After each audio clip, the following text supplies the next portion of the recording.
Hello everyone. तो अब हमारा क्लासिकल मैकेनिक्स में नेक्स्ट टॉपिक है एक्शन। तो एक्शन हमारे पास किसके इक्वल होता है? T1 to T2 L dt। ठीक है, तो अगर आप इसकी यूनिट्स, ठीक है, अगर ठीक है आपने एक्शन देखना है कि क्या होता है, सिर्फ क्योंकि L अगर हम देखें क्या होता है, L हमारे पास T माइनस वी होता है। ठीक है, काइनेटिक एनर्जी और पोटेंशियल एनर्जी का डिफरेंस होता है, तो L हमारे पास एक एनर्जी ही आएगी। तो एनर्जी की आपने टोटल टाइम पे इंटीग्रेशन करनी है, तो जो आपके पास आंसर आएगा उसे हम बोल रहे हैं एक्शन। ठीक है, तो एक्शन आपने लर्न करना है किसके इक्वल होता है, L की इंटीग्रेशन करनी है T1 से T2 इंटू dt। ठीक है, अब आपको क्वेश्चन से पता चलेगा कि ये कैसे सॉल्व करना है। ठीक है, पहले हम इसका क्वेश्चन लिखते हैं।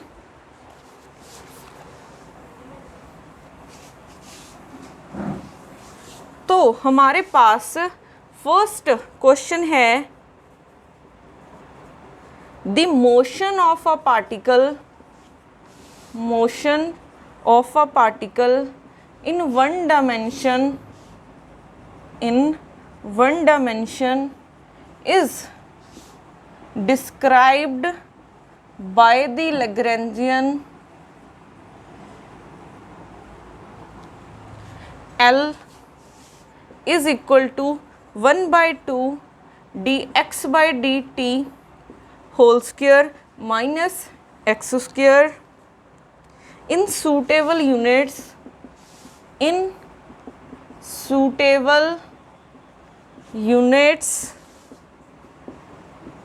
the value of the action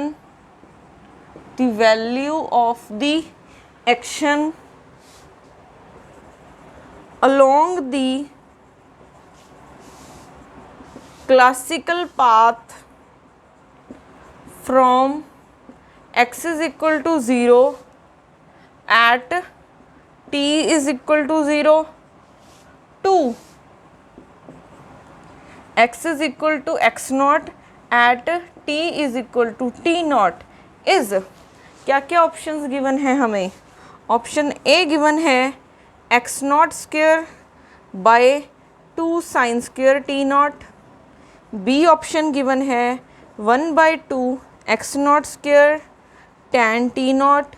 C option given है 1 by 2 x naught square cot T naught. और डी ऑप्शन गिवन है x naught square by 2 cos square T naught. ठीक है, तो हमारे पास ये 4 ऑप्शंस गिवन हैं। अब हमें फाइंड क्या करना है, हमें एक्शन की वैल्यू निकालनी है।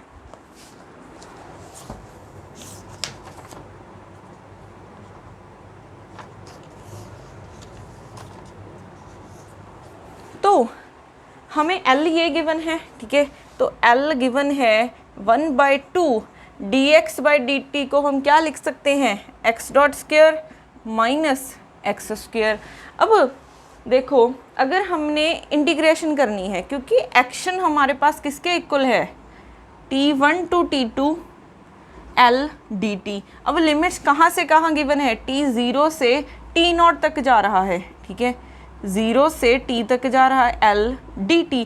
अगर आपने इसकी इंटीग्रेशन करनी है तो आपको L in terms of t चाहिए, बट यहाँ पे L in terms of t नहीं है। तो आपका स्टेप क्या होगा, x की वैल्यू हमने निकालनी है। तो x की वैल्यू हम क्या निकाल सकते हैं, इक्वेशन ऑफ मोशन यूज़ करके। तो हमारे पास यहाँ पे एक वेरिएबल है, तो एक ही जनरलाइज कोऑर्डिनेट होगा और एक ही इक्वेशन ऑफ मोशन आएगी। तो इक्वेशन ऑफ मोशन क्या हो जाएगी, d by D T curly L by curly x dot minus curly L by curly x is equal to 0। तो यहाँ से देखो L का, ठीक है, अब यहाँ पे करली L by curly x dot निकालो, क्या आ जाएगा, करली L by curly x dot, इसका आ जाएगा 1 बाय 2 x डॉट। ठीक है, 2 के साथ 2 कैंसिल, तो ये बन गया x डॉट। अब करली L बाय करली x निकालो, तो ये 0 हो जाएगा, 1 बाय 2 माइनस 2x। ठीक है, फिर यहाँ से 2 के साथ 2 कैंसिल, माइनस x आ जाएगा। क्योंकि वेलोसिटी और जनरलाइज कोऑर्डिनेट इंडिपेंडेंट है एक दूसरे के, ठीक है।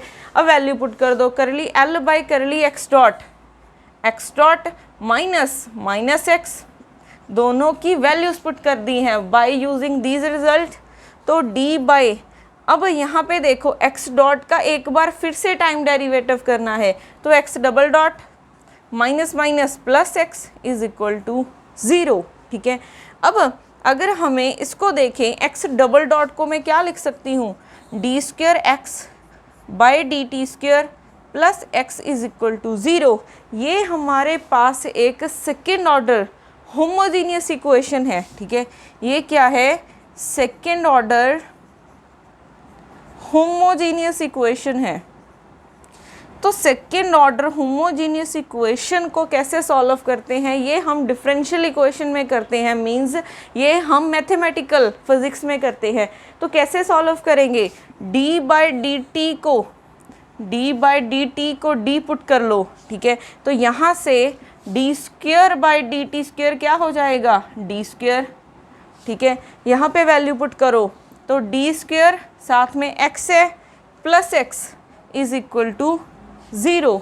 तो यहाँ से क्या बन जाएगा, D square plus 1 x is equal to 0। X 0 नहीं हो सकता, तो डी स्क्वेयर प्लस 1 को क्या होना पड़ेगा, 0 होना पड़ेगा।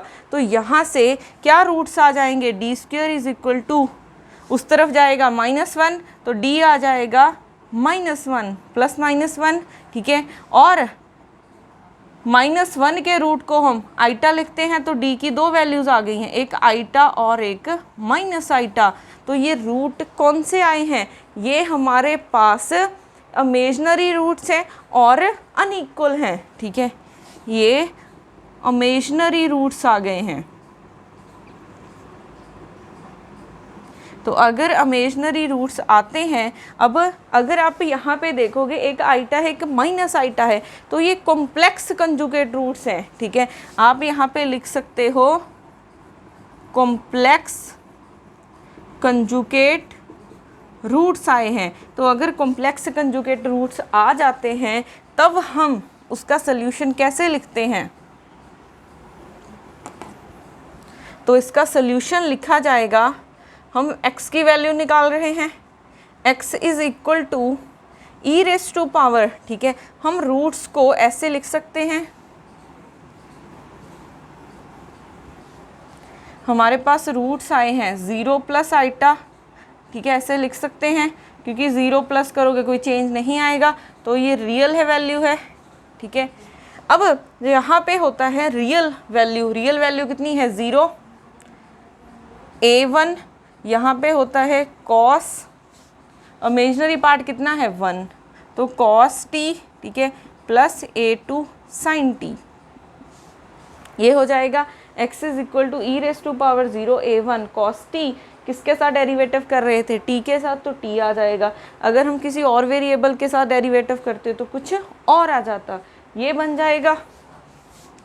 अब यहाँ पे देखो e raise to power 0 1 a1 cos t plus a2 sine T.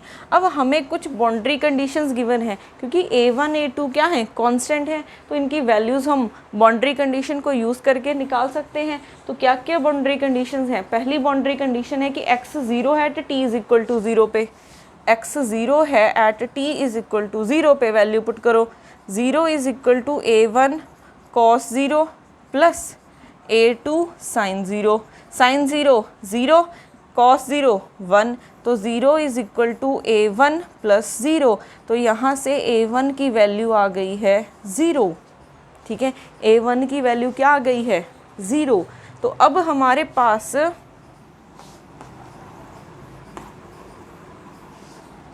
तो यहाँ से देखो अब x क्या बन गया है, a1 की वैल्यू आ गई है 0, तो a2 साइन t, ठीक है। a2 की वैल्यू भी निकाल सकते हैं। सेकेंड बाउंड्री कंडीशन देखते हैं, जब t की वैल्यू t0 है तो x की वैल्यू x0 है, पुट कर दो, तो x0 is equal to a2 sign t0, तो a2 की क्या वैल्यू आ गई है, x0 बाय साइन t0, ठीक है, वैल्यू पुट कर दो। अब यहाँ पे तो x हमारा आ गया है x not by sine T not sine t, ये आ गया है हमारे पास x की वैल्यू। अब हमें अगर x, क्योंकि x भी चाहिए x डॉट भी चाहिए, तो डेरिवेटिव कर दो, ये तो कॉन्स्टेंट्स हैं, तो x not by sine T not, cos sine का डेरिवेटिव कॉस ऑफ t आ जाएगा। ठीक है, अब हमें यहाँ पे वैल्यूज पुट करनी है।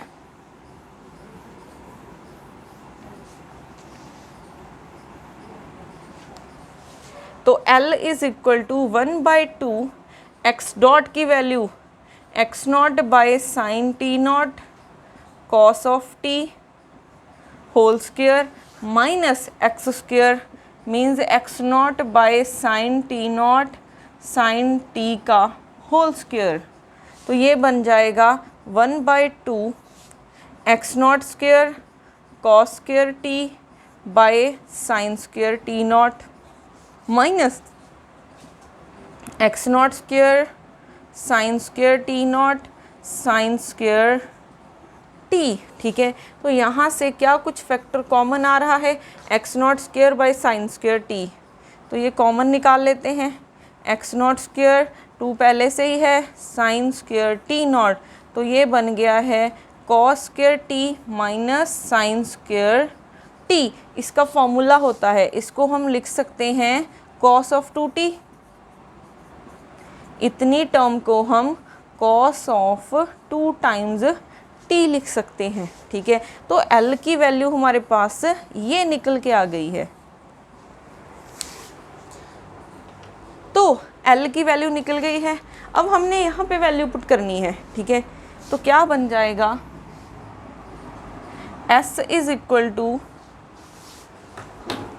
0 से t, L की वैल्यू ये है x not square by 2 sine square T naught. ठीक है, फिर cos of 2t into D T, ये फैक्टर कांस्टेंट है, बाहर लिख लेते हैं। तो s is equal to x not square by 2 square sine square T naught 0 to t cos of 2t dt। ठीक है, कॉस की इंटीग्रेशन करो, क्या बन जाएगी,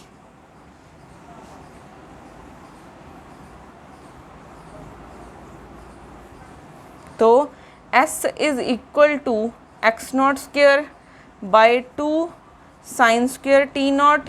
ठीक है, कॉस की इंटीग्रेशन साइन आ जाएगा, sine 2t by divide by coefficient 2 है, लिमिट्स 0 से t नॉट तक है ना, 0 से t नहीं, 0 से t नॉट तक है, तो 0 से t नॉट तक 2 बाहर लिख लो, एक्स नॉट स्क्वायर बाय 2, ये आपके पास हो जाएगा 2 इंटू 2 4 बन गया, साइन स्क्वायर टी नॉट। ठीक है, तो यहाँ से क्या बन जाएगा, sine 2t naught minus sine 0, sine 0 0, x not square by 4 sine square T naught, यहाँ से साइन 2t नॉट।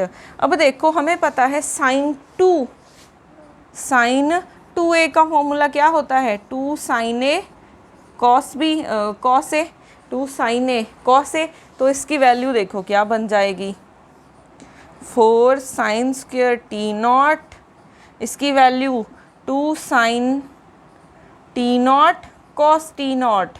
ठीक है, 2 के साथ ये कैंसिल, एक ये कैंसिल हो जाएगा, तो क्या बचा है, एक्स नॉट स्क्वायर, ऊपर बचा है कॉस ऑफ टी नॉट और नीचे बचा है साइन ऑफ टी नॉट और साथ में 2, तो x not square by 2 cos bye 10, अच्छा इन्होंने कैसे दिया हुआ है, ओके कॉस बाय साइन क्या होता है, कॉट टी नॉट, तो एस की वैल्यू ये आ गई है, तो यहाँ से ये वाला ऑप्शन बन रहा है, तो सी ऑप्शन क्या हो जाएगा, करेक्ट हो जाएगा। तो ऐसे हम किसी का भी एक्शन निकाल सकते हैं। ठीक है,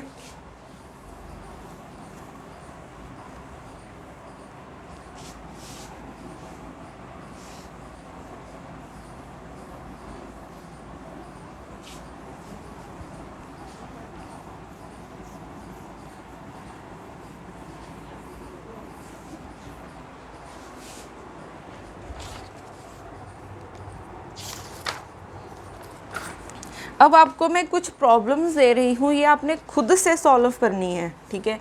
तो प्रॉब्लम नंबर 2 क्या है? A projectile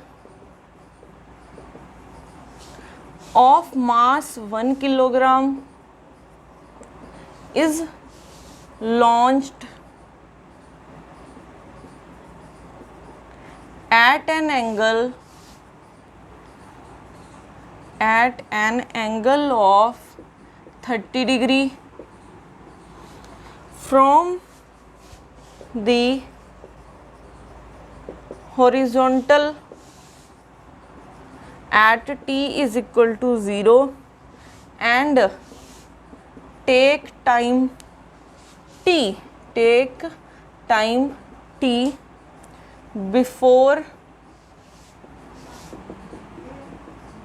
hitting the ground if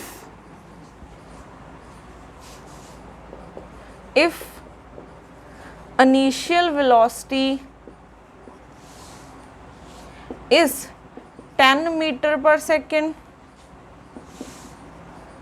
the value of the action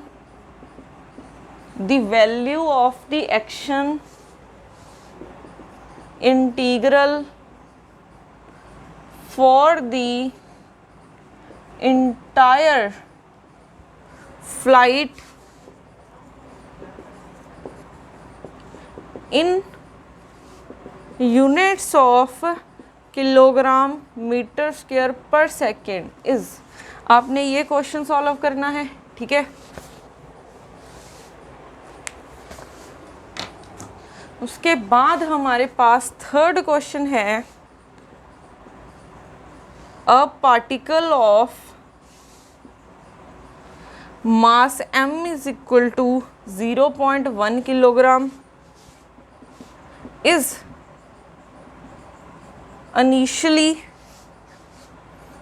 at rest at origin. It starts moving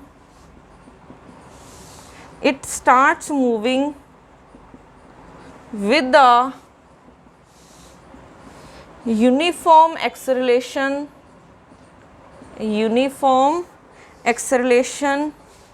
a is equal to 10 I cap meter per second square at t is equal to 0. The action s of the particle in units of joule second at t is equal to 2 second is, ये निकालने हैं, ठीक है। पहले आपने खुद से questions को ट्राई करना है। अब यहाँ पे मैं आपको हिंट दे देती हूँ, जैसे यहाँ पे आपने प्रोजेक्टाइल मोशन बनाना है, फिर वहाँ पे x और y की वैल्यूज़ निकालोगे, ठीक है, फिर आप इसको सॉल्व करोगे, ठीक है। तो अगर क्वेश्चन नहीं सॉल्व होते हैं तो हम नेक्स्ट लेक्चर में इसको डिस्कस करेंगे।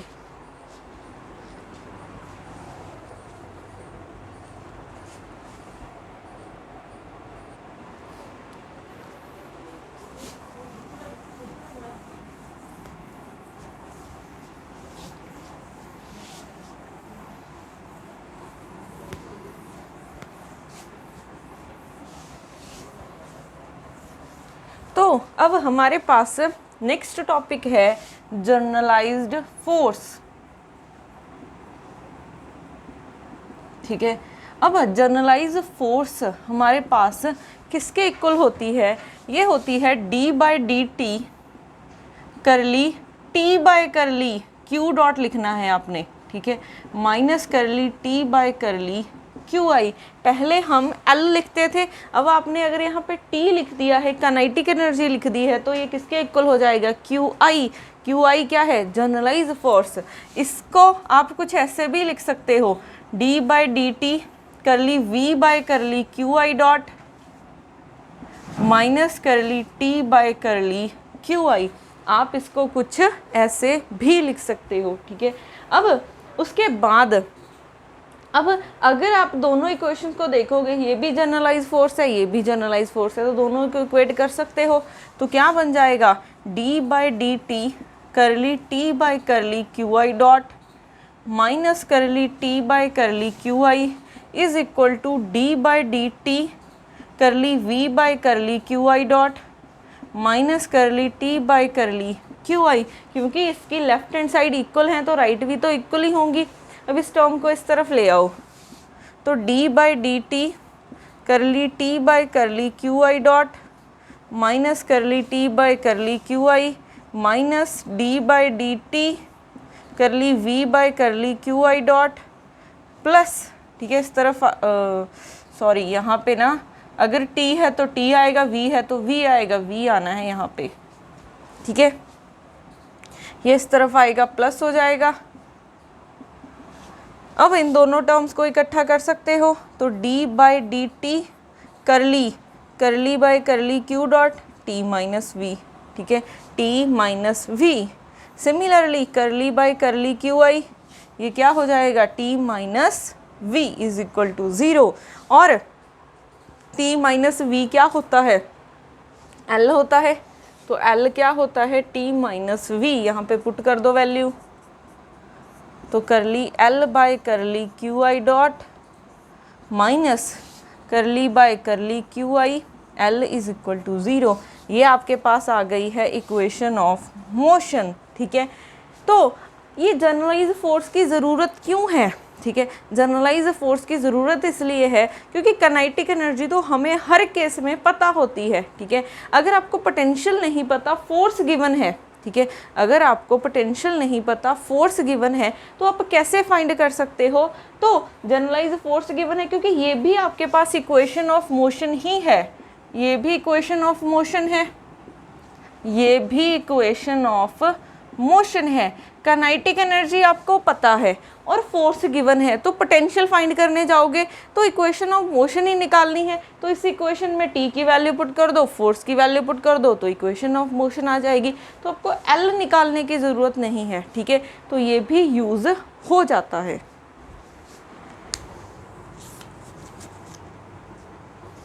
अब यहाँ पे एक चीज़, अगर हम पोलर कोऑर्डिनेट्स में देखें, ठीक है, इन पोलर कोऑर्डिनेट्स,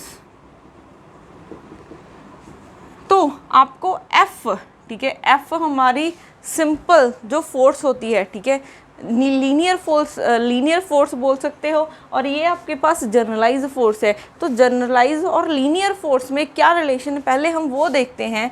तो ये F क्यू आर किसके इक्वल हो जाएगा, एफ आर के, और क्यू थीटा किसके इक्वल हो जाएगा, R times F of theta, ठीक है। अगर हम कार्टीजन कोऑर्डिनेट्स में बात करें, ऐसे लिखते हैं, इन कार्टीजियन कोऑर्डिनेट्स, तो Q क्योंकि x कंपोनेंट होगा, ठीक है, और y कंपोनेंट होगा, z भी हो सकता है। अगर हम 2D में बात करें तो Fx किसके इक्वल होगा, Qx के। ये लीनियर फोर्स है और ये जनरलाइज फोर्स है, तो ऐसे कन्वर्जन करते हैं हम। अगर आप पोलर कोऑर्डिनेट्स में तो है Fr Qr के इक्वल है, but F theta into R आपका Q थीटा बनेगा। ये भी बहुत इंपॉर्टेंट पॉइंट है, ठीक है, तो ये भी पता होना चाहिए। अब उसके बाद, अब इसके रिलेटेड हम प्रॉब्लम करते हैं, उससे आपको ये अप्लाई करना आ जाएगा।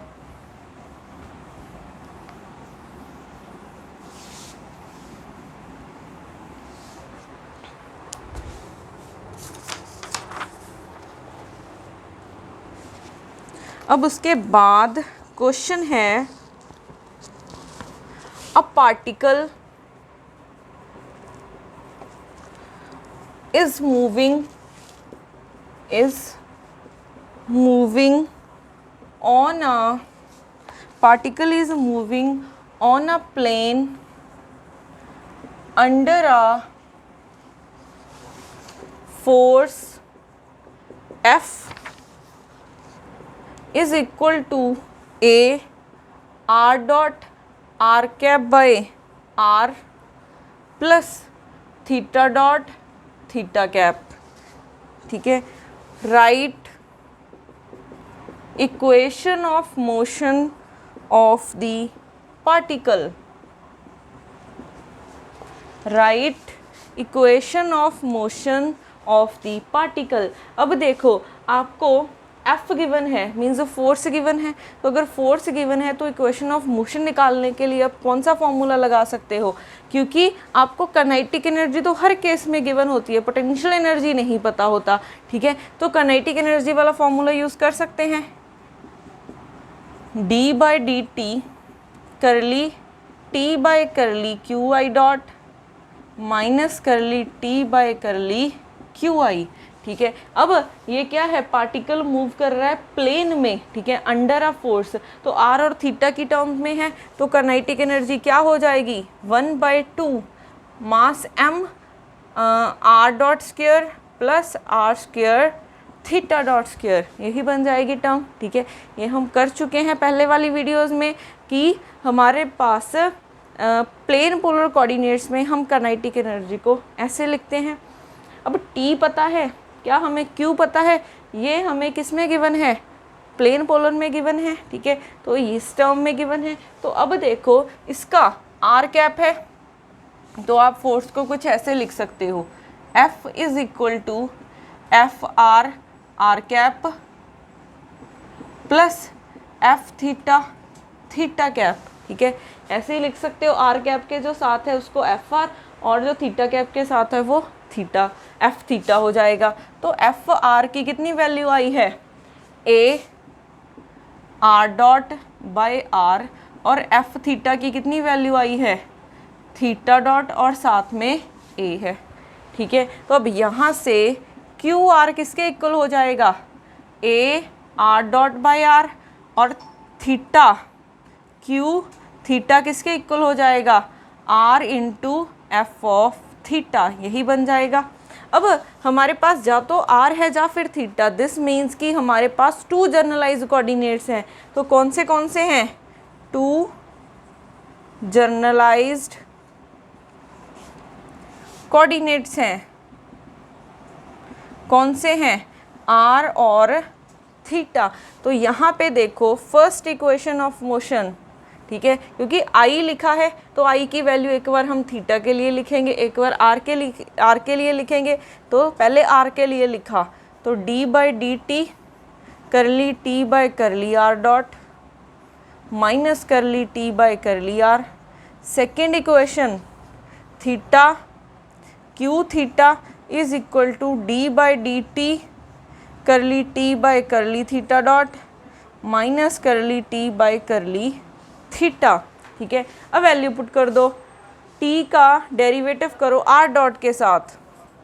अच्छा क्यू आर की वैल्यू क्या है, ये रही, a r dot by r is equal to d/dt curly t by curly r dot क्या है,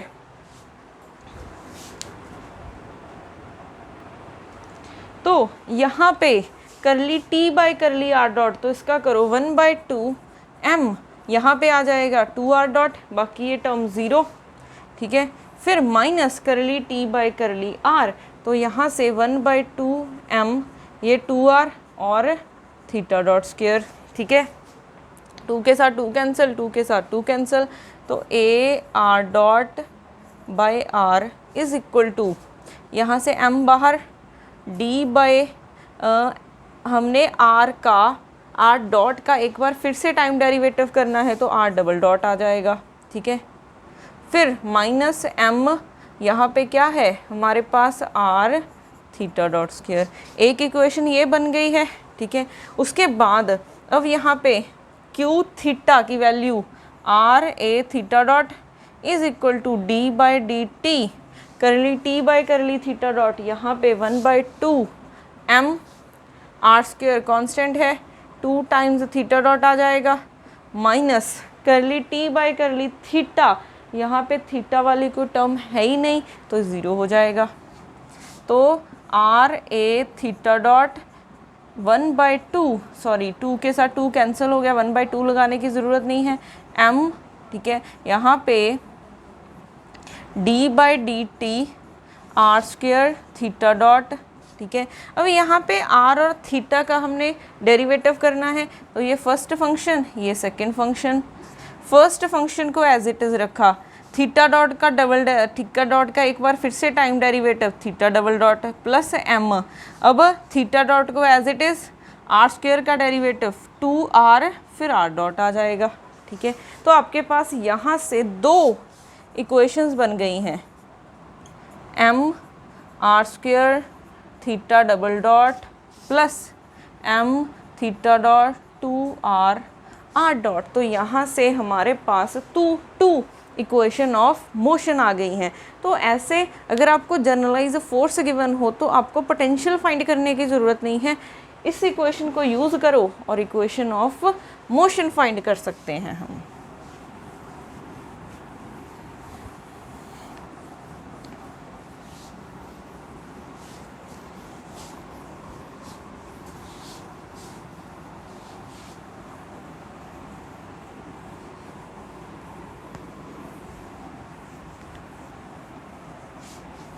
तो बाकी हम करेंगे नेक्स्ट लेक्चर में। Thank you.